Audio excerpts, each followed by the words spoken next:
Welcome to the Giselle Koy podcast. My guest today is Regina Meredith, who I consider to be an icon in conscious media. She's a pioneer in this field. She co-founded the Conscious Media Network, which was one of the first of its kind, and she's a prolific interviewer on Gaia TV. If you've never seen her interviews or her show called Open Minds, I want to invite you to go check it out. She has hundreds of interviews with the world's greatest thinkers, awakeners, researchers, whistleblowers. The list goes on as far as who is doing what in the field of awakening mankind. So it's a great pleasure to have her here today, as it is also to have her as a keynote at the Conscious Media Festival in Austin, Texas, March 3 through 5, 2017. Our title today is, What is the most important conversation to be having today? That's a big topic. It's not really a light and breezy thing, but it's one that we both feel like we want to have a conversation about. When I called Regina to be on the podcast, I said, how would you like to do a show called The Most Important Conversation to be Having Today? And without hesitation, she said, I'm in. When do you want to do it? So we'll be doing this live from Sedona today, and it's going to be a conversation. We have zero rehearsal. We're just going to dive right in, which is exciting. It's exciting when you're doing the show, and it's exciting when you're listening because there's no rehearsal, there's no agenda, there's no outline. We're just going to dive right in. So before we bring her on, let me give you a little bit of an intro and let's talk about our sponsor.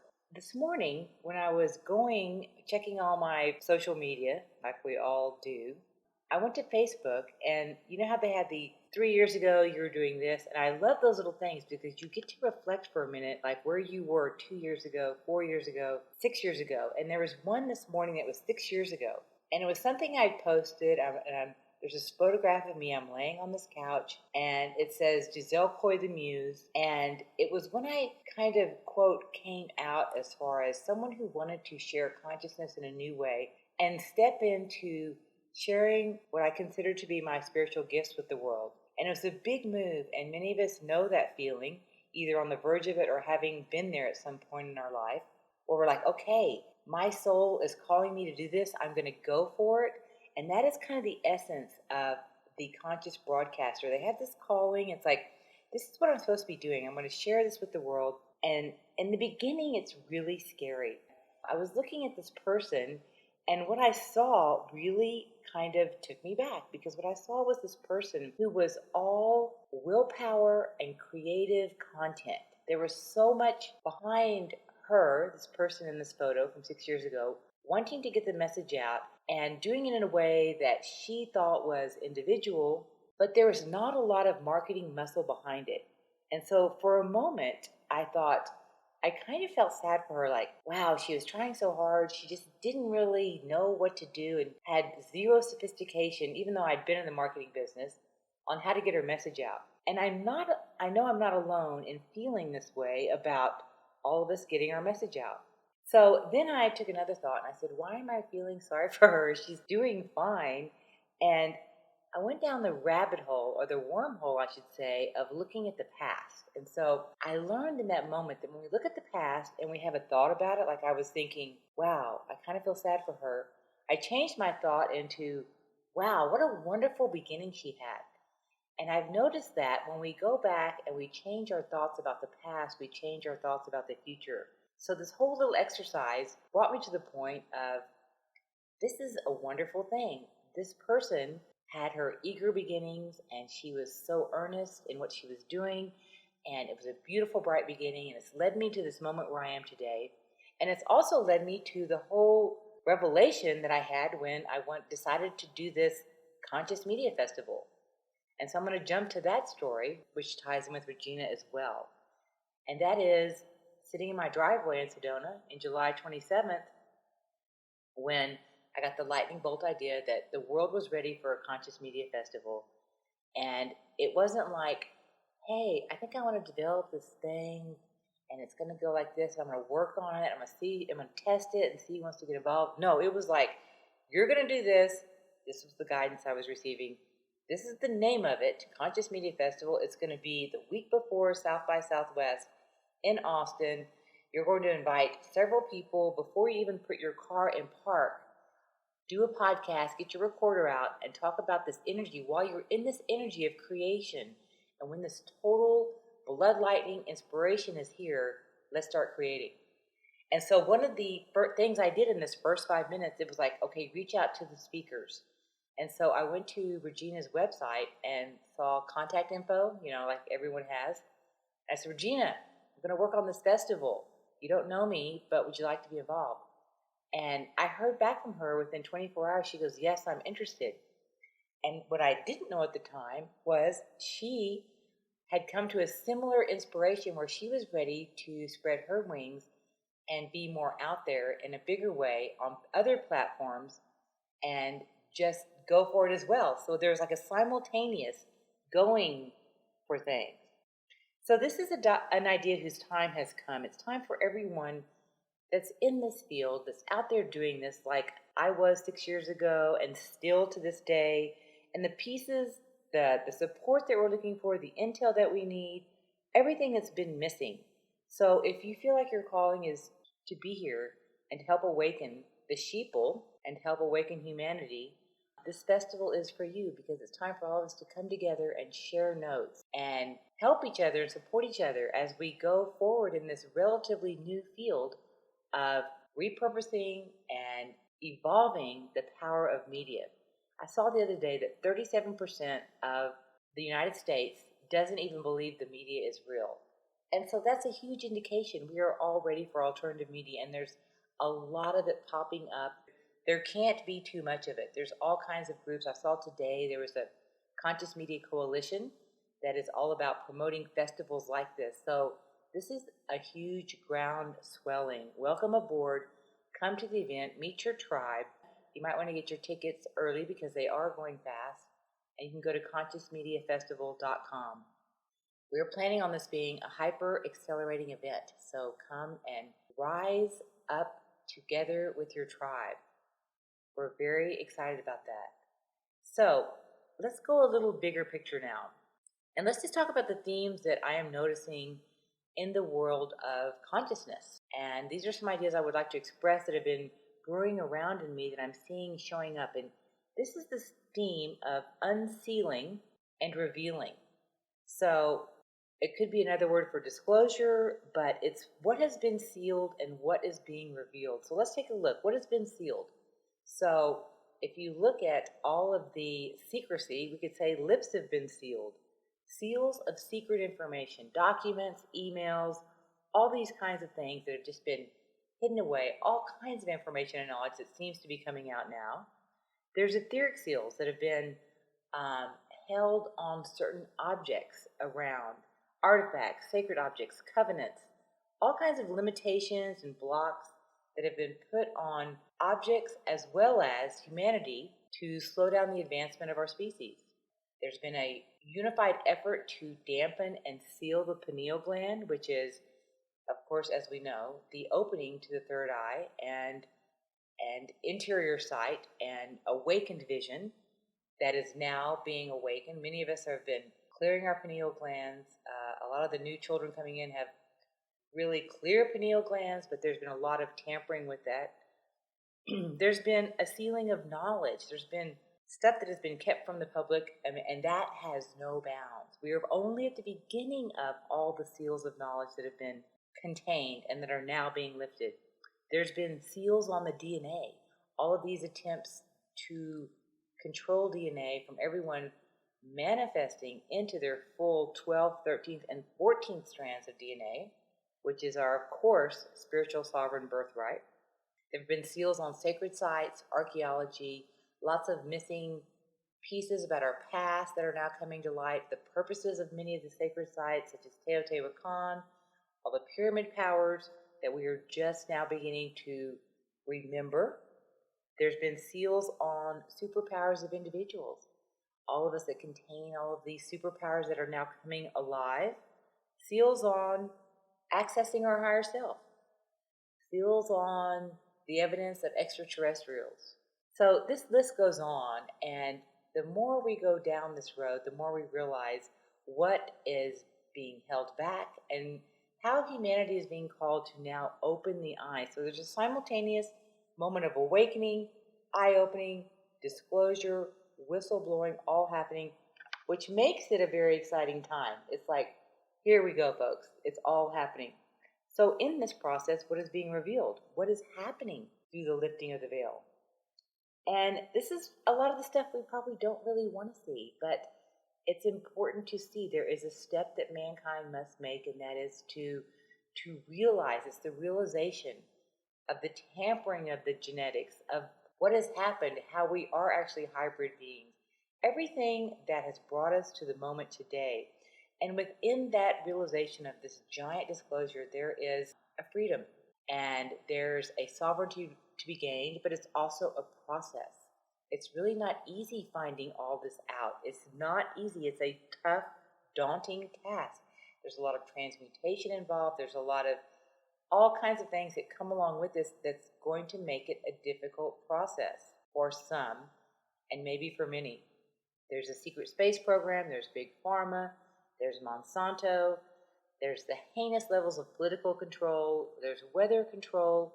The list goes on, and it's a daunting task. So this leads to the conversation that Regina and I are going to have today. So in light of all this, Humanity 2016, what is the most important conversation we can be having today? So I'd like to bring Regina in, and here we go. Welcome, Regina.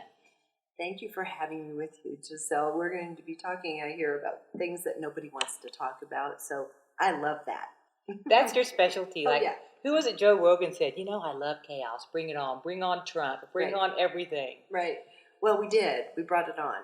And now the implications are very daunting, staring us in the face. And I think people in the spiritual communities at large are really trying to find what their place is and how to contend with it.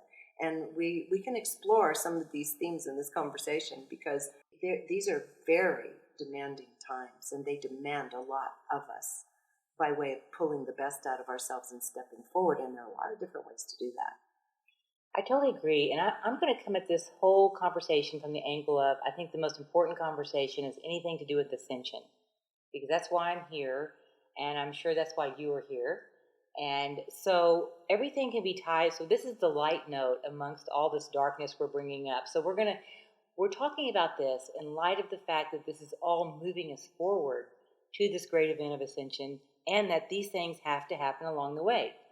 And I know Regina is not afraid to talk about a lot of these things because your interviews, almost all of them, not all of them, but many of them involve disclosure and involve revealing truths that people may or may not be ready to hear. I know that you yourself have introduced me to concepts that I was not aware of. And I was like, oh my God, I just read. You were binge watching. I was binge watching. And also your blog. Mm-hmm. Your blog is really good. I'm going to post that as much as I can because everyone should subscribe to Regina's blog. She has a very timely approach to things that are happening before the news breaks, so to speak. So it's kind of like an insider's blog. And your one this morning on Standing Rock was great. Mm-hmm. And then last week about children, we'll get into that later. Yeah. So anyway, would you agree with me, Regina, that everything is moving towards this great thing, but first we have to get through all this stuff? Yes, that's what I was very thinly veiled, what I was referring to when I made my first comments today. There are windows in time where we can go about things the easy way with very little resistance, and then there are windows in time where we have to do it the hard way. We have to roll up our sleeves. We're in one of those times. And I consider it a blessing. It is not, because there's nothing nebulous about what's going on now. We've had the luxury of saying, could get better. I think I'll just talk with spirit and let it work things out for me. No, that's not the time we're in anymore. We stepped over that edge. We're standing on a ledge right now, which is wonderful. God. It is. You're so right. It's the ledge. It's the precipice. And time to get off the fence about a lot of things. It's like we have to step forward now. And everyone's talking, yes, we need action, but what does that really mean? What does that mean in your world? Well, first of all, we talked about disclosure in other conversations you and I have, and just privately and otherwise, and the notion that the secrets of what the government has been withholding are starting to come out little by little. No one knows exactly what's real and what's not. It's a very illusory world. But what was staring us in the face recently, which is just fascinating, is the revelation and the uncovering of the dark side of our own nature. The sexism, the racism, the kind of subtle fear. Judgment and hatred just have to do with a fear of the unknown generally, or a fear of something being taken away. And in this election that just occurred, we got to take a really good glimpse of our own deeper side, deeper aspect that we don't always want to acknowledge as a civilization, but also as citizens of the United States. Who would have thought that degree of those feelings of racism in particular were still alive and well in such a huge percentage of the population? 54% of the women, educated women, did not choose to vote for Hillary. What's up with that, right? Now, we know that there are problems there too. Neither candidate was viable. But the wonderful thing is these revelations of our own character have taken us to this wonderful jumping off spot where now we can choose who we are, how we would choose to contribute to healing the situation. And once we start contending with this and root this out of ourselves and out of our society, then I think we have a nice platform for ascending into a higher frequency range. But we got to root out the dirt first. I think that's an interesting notion to take the entire giant planetary disclosure and take it to a personal level. Mm-hmm. That is revelatory. For example, if I look at the election along those lines, there were parts of me, I'm going to admit it, that were ambivalent about some things. There was part of me that liked the revolutionary spirit of Trump. I hated some of his platforms, of course. But there were some things that I had to really examine, and I think other people as well. Of course, it was weird because we had to decide between these two unfortunate choices, shall I say, although it's not over yet. We have to always say that. It's not over yet. But anyway, taking the whole topic of disclosure, everything from some of the worst things being disclosed to some of the lighter ones as a personal crusade to clean up what's inside. That's a really beautiful thought, Regina. Well, we got to see it in ourselves and each other on one level or another. And, for me, I thought these were abominable choices. I was a Bernie supporter. Now, Bernie, had he actually been elected, you could say that would be something that would have been an offering to take the more subtle and gentle path to reformation, right? We didn't choose that. We chose the hardest path possible, a very unstable personality. And part of me wanted to see that happen. Even once Bernie Which part of you? Well, once Bernie was off the revolutionary. Once Bernie was off the table, he wasn't an option any longer. Then, for me, that was my vote all the way through, including write-in Bernie, right? So that's not an option. We're not going to take the easy path, right? So now that we're presented with this, let's just burn the house down. I do have a side of my character that is, bring it on. I'm not patient. I want to get on with change, and whatever that means, we can do it. And so we have chosen a path to change that will be more rapid as a result of this collective decision that was made. I was thinking a while ago on the way over here about how it feels like we're driving now with one foot on the accelerator all the way and the other foot on the brake. Yeah. For example, the accelerator part is whatever galactic or whatever level you want to say the decision came that it's time for disclosure, or whatever agreement was made for that to happen on planet Earth. And the other part is the brakes of how much humanity can handle. And so we're getting the info, but are we getting it too fast? Are we getting it fast enough? Are we getting it just enough to metabolize and digest all this? The people that have their foot on the accelerator and are the way showers who are willing to look at all this and bring it to the forefront, I really admire, respect, and applaud, because that's what this is going to take. Besides the action, it's having those conversations and also being aware of how humanity can only handle a certain amount, but putting it out there, such as you're doing, such as I'm doing, all the conscious content creators, and I think it's really important. I agree. And we're at a time where it's not going to work to just sit in circles and meditate our way through this situation. We have made a decision collectively that is forcing us into a reality of having to take action again. The period we're in right now, cosmically speaking, in terms of astrological influence, is almost a replica of the 1960s, but on steroids. Agreed. And we know what happened, and we know what can happen at such a Standing Rock. We know what can happen there. We're encouraging people this is a perfect, kind of feature story for people in this time to stand up behind. Once and for all, say, no, we're not going to take this this treatment of our land, of people, of disadvantaged people, of ourselves. We're not going to take it from you guys anymore. And so this is really appropriate that it's happening at exactly this time, just before Trump has even sworn into office, to send a signal to him. We're not going to take it. There is going to be trouble if you sell out, which he's expected to do. I totally agree. And look at how the heat is building on this hyper-accelerating event known as Standing Rock. And I think that we're going to keep creating these hyper-accelerated events, either something that's forcing an issue, or on the other side, people that are coming together in a meaningful way to become activists, to meditate, to find their tribe of other content creators like the Conscious Media Festival. So everything is kind of like coming to these little heads in these events. Indeed, and it's not going to be a soft landing if we don't show up. We have to actually start showing up. And as we talked about before, some of these people may choose. Some people may choose to go and stand in during the cold weather. Well, some of the native peoples are getting tired, and some of them are being asked to go home. We may choose to stand in. We may choose to send money. This is just one event, but make no mistake, this is a pivotal event, sending a very huge signal globally to what the people of this country are willing to start standing for now. And you're right, we're going to keep creating more and more of them until we start actually shifting the response of the forces that are in control of the institutions and such that our lives are subject to. Is there going to be a tipping point, I wonder? I think we're at the tipping point. This is the tipping point. Huge. This is Standing very big. rock. This is very, very, very big. This is not a political issue.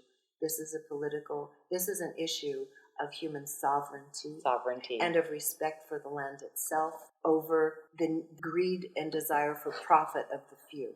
This is a really big deal. We could go on about how big it is. So I want to move on a little bit here. And by the way, I want to invite everyone to check out Regina's blog. What is that blog address? It's ReginaMeredith.com. It's at ReginaMeredith.com. They can go there, and it shows up on my Facebook page too, which is apparently I have 2 or 3 of them. I never go to any of them but one, the one I post on, and that's I think if you do Regina Meredith Gaia or Gaiam, that's where that page will show up.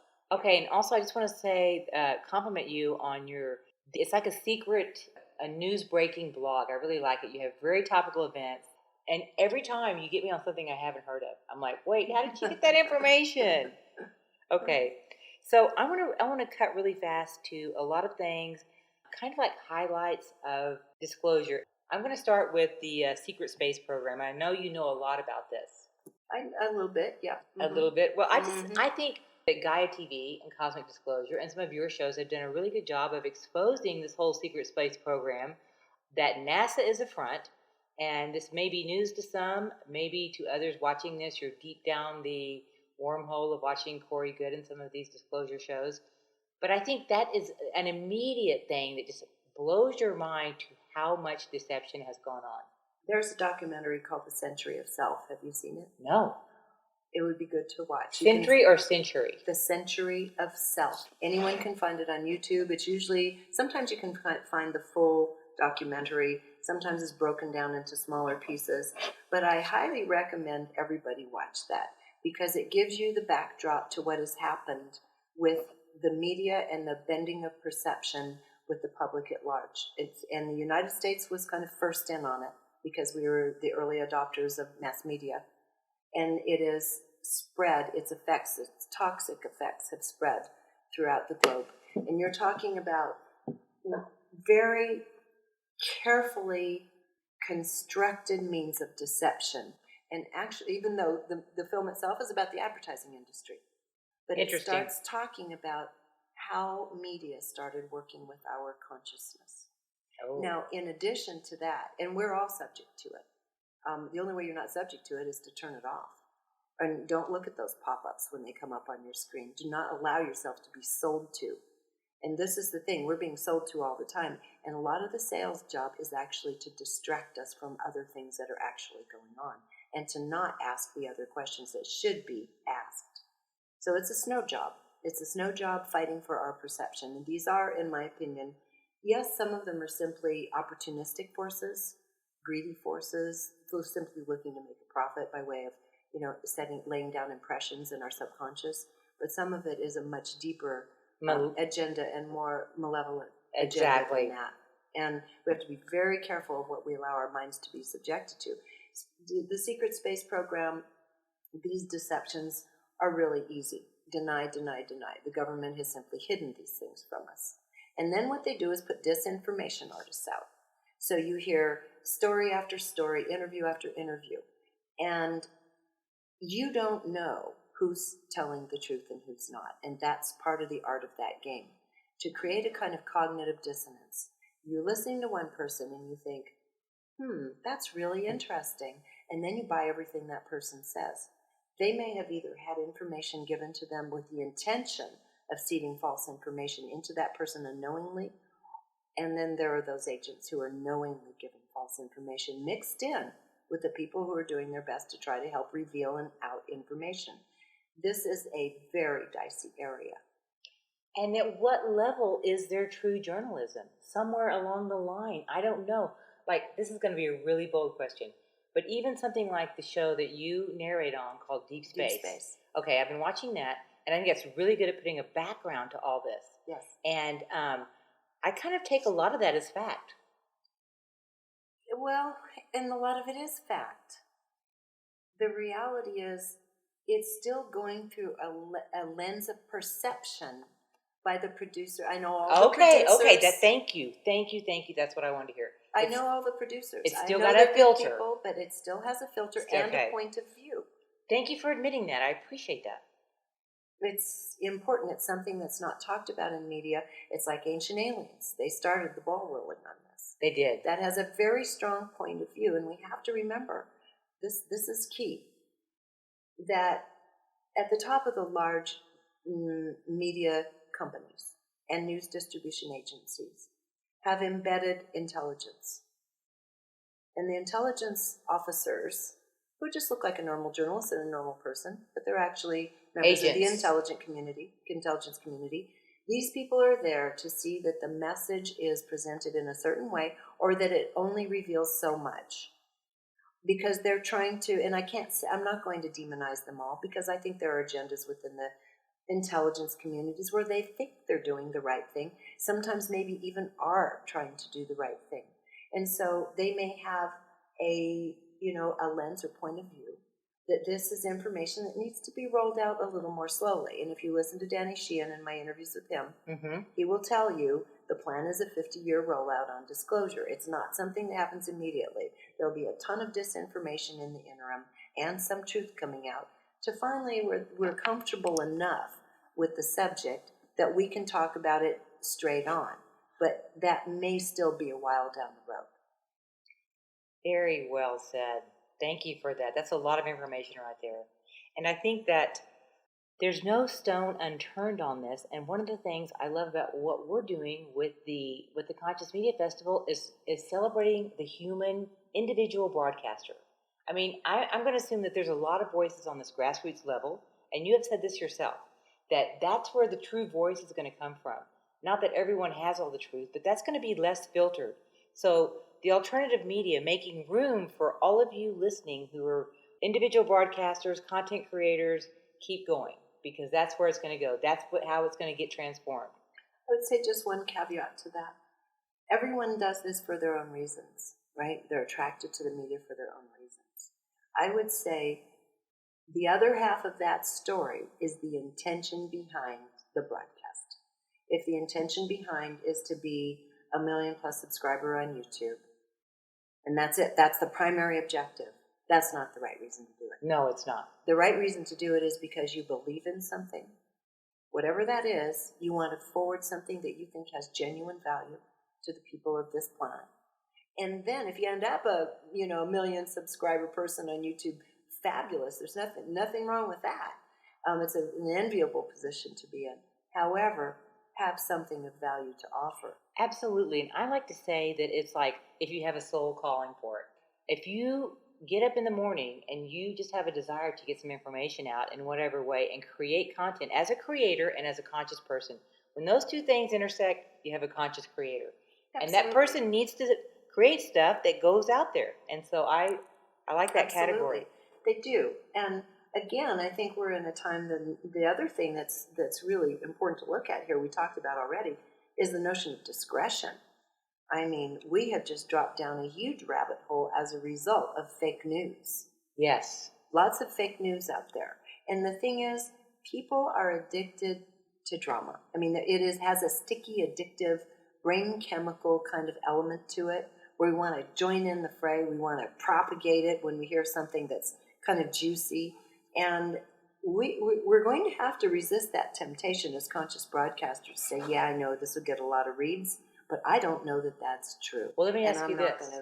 I'm not going to forward that, yeah. Does shock fall under that category? Because, like, some of the things that have really gotten my attention, I'm just going to name some, like the fact that there's all these bases on the dark side of the moon, the fact that there is more than likely a slave colony on Mars, the fact that there are all kinds of bases underground that no one knows about, the fact that there's a whole civilization on the inner Earth known as the Agarthans, the fact that people have, like, that since World War II and Hitler, space travel has been very, very common. Very common. There's a whole space culture that's even bigger and wider spread than the Earth culture. We're just like a tiny aspect of that. So all these kinds of things that you go, whoa, shock value, how that we're just kind of like a... It goes further back than that. There's always been space travel on this planet for ancient millennia. I agree with thousands and thousands of years. We've always had the interface with other cultures. This isn't new. It's just that it's coming out now. Well, it's come out many times throughout history. It was always known. The local and native peoples throughout this planet and history have interfaced with beings from other places, and they've interfaced peacefully. What's so right. happened is now it's militarized. Now we've been taught to be fearful of these things. There's nothing new about any of it. This is a planet that's of interest to a lot of species, but the truth is, this is our planet. This is the planet of the human species. And it's really incumbent upon us to start reclaiming that. We have a lot of influences coming from unseen realms, and some that are seen, we just don't see them, underground and so forth. All of that's true. That does exist. I've been with, in one case, I remember being with an engineer who was part of the tunneling process under the ocean floor for these projects. A very dry man, just a little engineer, talking about how it's done. These things have been done. They've been done for a long time. There are colonies of UFOs and such that are not just above ground, but under the surface of the earth, under the surface of the ocean. These phenomena do exist, but it's juicy to think about. It is. But how is it changing our reality and what we've just done to our planet by way of electing Donald Trump to office and giving us an opportunity for a true human revolution?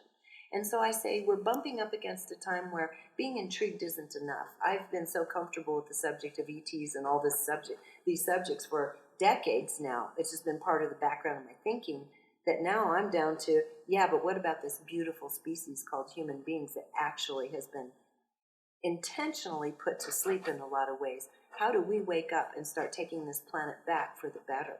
And so that's where my intrigue is lying now. I like that. Because we can affect that. We can't affect what the aliens are doing. We can't affect what our secret space program participants are doing on the dark side of the moon. We can't do a darn thing about it. But it's intriguing to know we've been lied to, yes.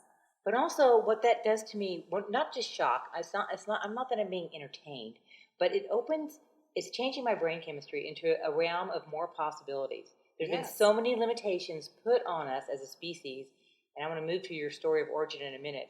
But once it's like we're creating new neural pathways in the brain, it's like, whoa, I've only been going down this road when I think about space or whatever.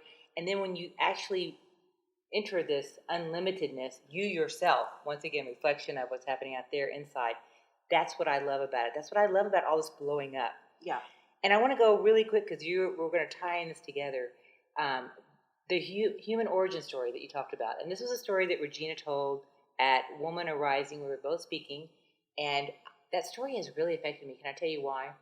I'm going to condense it, and you can jump in anytime. But in this, it was a whole hour-long story. I'm going to give you the 1 minute, which is we are two beings in one body. We are these divine, huge, massive, wonderful, angelic beings of very high order, and then we are also an animal, which is the human part of us.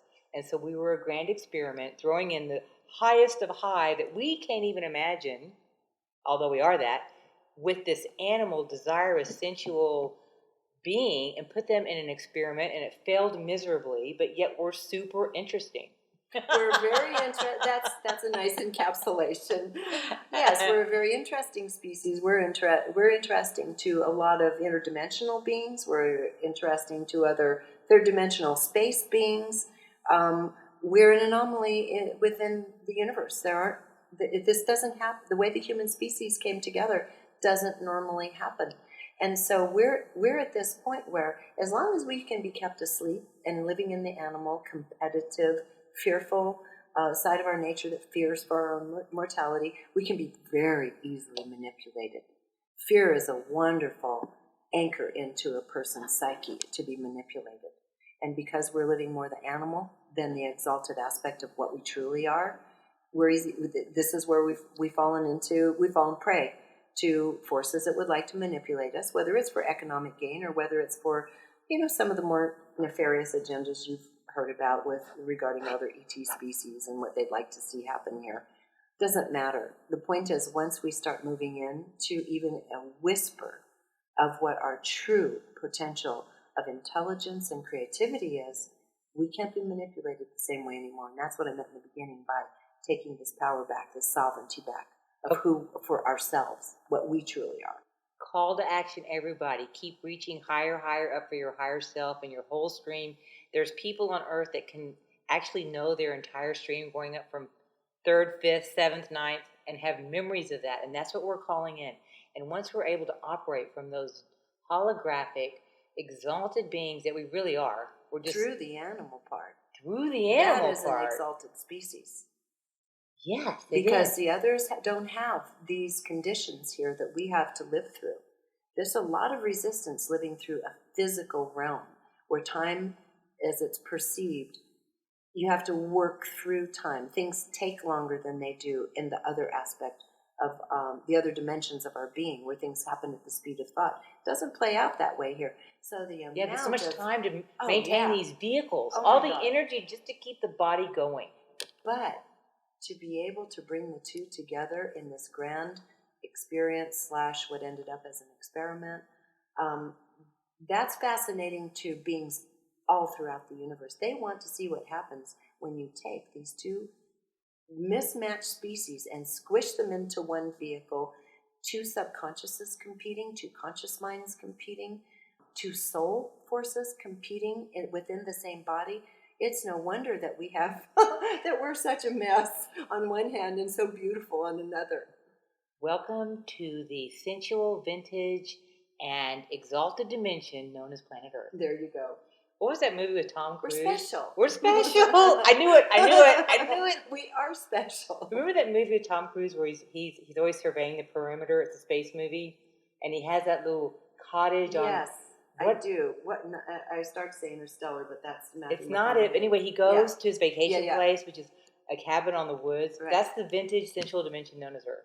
Yes, indeed. Yeah. I mean, imagine if we can bring through our true intelligence and creative capabilities, which some people are already doing. Yes. We're moving to a time where transparency is becoming very real, because as our intuitive faculties open up, we're not going to be able to deceive one another anymore. That game ends. With our simply moving up into that notion, expanding our own intuitive capability, we can't be manipulated. The game ends. The game ends. Yeah. Yes. So, Regina, what do you think happens after all the... Okay, I'm moving forward. Everything has come out. We now know that we're a space culture. We now know that Star Trek was really just some factual information made into a TV show. Predictive programming. Right. Thank you. And now we're traveling back and forth. We're out there. We're in our spaceships all the time. We're hanging out with all of our cosmic brothers and sisters, the extraterrestrials. And here's what I like to think about. So now that we can do all the space travel, where are we going and what are we doing when we get there? Okay, so what about us? What about human relationships? What about love? What about healing? What about us? That's all interesting. We are part of that, but we aren't functioning on the ground, on an emotional, psycho-spiritual level. We're not functioning well. So I think that the great journey now is to go deeper inside of ourselves. Rather than going into outer space, we know about this stuff. Maybe it's just that I'm already kind of bored with it because I've known about it for so long, but it is fascinating. We know that we're an incredibly adept species on one level. What happens if we take that into the most brave journey of all, and that's the one that dives deep down inside ourselves and learn to bring the darkness to light, bring the incredible brilliance up to the surface, and start collaborating and connecting with each other in a whole new way. Love wins. Love wins. I actually wrote down here, where do we go? Deeper into love and space. We're on the same page. We're on the same girl. page. And I was going to add to that. That was beautifully said, by the way. But when we go to this level of love, which I'm excited about, there's also this sovereignty. That word keeps coming up, the sovereignty. So when we are these completely self-loving, self-nurturing, self-intelligent, self-everything, self-generating, self-navigating, sovereign beings. Immortal. Amen, sister, on the immortal. Yes. So that's when it becomes exciting. And what do relationships look like from that point of view? Well, that's what I'm experimenting with and living into right now. And that is the most exciting journey of all for me. I've spent 30 years, in these other realms, looking at these other potentials, interfacing with other beings, looking at the ET issues from every point of view. And I have saturated myself with that understanding to now where it's just a common accepted thing. We're part of a galactic species, a galactic society. But because of this intense split within our own psyche, these feelings of fear and competitiveness that happen, fear of our own survival, our mortality, and such, it's created aberrant behavior within the human species that hasn't been to our benefit. And now in the relationship I'm in, for example, we made the commitment to one another that our first promise is absolute transparency, including the things that are the most uncomfortable, to go into those places, bring them to the surface, look at where they came from, and you can go back a lot of lifetimes on this. I mean, this is a real journey because you see, oh my God. The soul weaving, the soul braiding. This has been embedded. When this particular calamity happened at the end of days in Atlantis, which was a very, very difficult hit for humanity, that created deep trauma in our species. For anyone who was around at that time, other beings were offed. They were able to get out. There was time. There was notice. This didn't happen suddenly. People went to other parts of the world, established their shamanic practices or, their druidic practices based on the Atlantean knowledge. But many of the people were deeply traumatized, fell back asleep, and we're waking back up again together. I agree with that. And now to bring these traumas and the behavior it's created in human beings, again, of what appears to be like selfishness and competitiveness in this species, is very understandable when you realize we were reduced to the animal aspect of ourselves. So to come into relationship with another being that's willing to bring in the divine aspect and the animal in a committed way together, and grow them into this beautiful hybrid being that we are in relationship, that's the most intense journey I've ever been on. Okay, I'm going to speak for myself and probably a lot of people listening. We all look forward to that. I know it's intense. You got to put your big girl panties on to do this one. Oh, I'm not your excited big boy about boxer shorts. You have to show up 100%. No hiding these little secrets, these little dark parts of ourselves. Oh my God! And you know what? It is exciting though. It's real. It is. It's hiding. And what I have found in this particular journey that's so beautiful, and even though this sounds like it's relationship oriented, it actually is applying to all of our lives, all aspects of our life. And that is by being willing to show up in all completely, and let those parts of ourselves that we've hidden from ourselves even be teased out into the light. To be shocked or even, frightened at those parts, and to have another person witness that and accept that within you and accept it within yourself keeps bringing a new aliveness to life. And in this case, into the relationship itself. It's like someone said, hey, has the honeymoon ended yet? No, it doesn't end for this reason. If you're continuing to go deeper, you're continuing to bring the dark into light together, everything is a refresh. And all a honeymoon is that you just met, right? Right. It's new. So you're constantly life meeting. is constantly new when you're challenging yourself to these, to take on these parts that need healing. When you do that and bring it to light, there, and everyone has been through traumas that have forced them into light, you know that it's like being born again. There's a freshness to it. So it's not just relationship. We can do this inside ourselves. We can do it among our friendships by simply calling each other out in a loving way on the stuff that isn't serving us anymore. And this doesn't have to be in an intimate relationship. It can be with family and friends. I love the idea of rewriting relationship. Yeah. And making it a more consent-oriented, based on tenderness. Yes. Acceptance. Acceptance. There's so much new territory to be explored. Once we get the fear out of the way of we're all fighting for survival and competing for the love, and we melt into it, I mean, that is a new form of unlimitedness that we can all look forward to. Yes. We all have parts that are hiding, that are in hiding, that need to be healed. We all have them. And to be safe enough now with our friends, our family, our lovers, husbands, wives, to bring these parts to the surface, to honor these things in ourselves and teach our children to bring these things, these aspects of themselves out into the light and not hide from their parents and their peers, these little parts of themselves that they were born with karmically. Just bringing the truth forward is the most exciting journey we can go on. And that's way scarier than cosmic disclosure to me. Okay. And there's a lot more to gain from it. Oh, okay. I like that. Yeah. How about we bring it all together? I'm thinking about, I'm really excited about this event we're all going to be at in March. Yes. And, we're going to be meeting like-minded people like us. And so everyone that's coming, the 300 people that will be there are going to be, it's like a cosmic council that's already been decided upon. And we're going to get there, and you're going to probably make some new friends. And I just want to put a plug into that. Be excited about meeting people. You might even meet your soulmate. You never know. And we're going to also play with the idea of cultivating our ambassador side. So in some level, if this were a Galactic Council meeting, which on some level it is, that's being called together, we're all representing something. We're representing some aspect of the light, or of the new media, of the new sovereign self, of the new relationship. So we will be forming delegates within this. So when you get there, you'll be part of one group that is your delegation.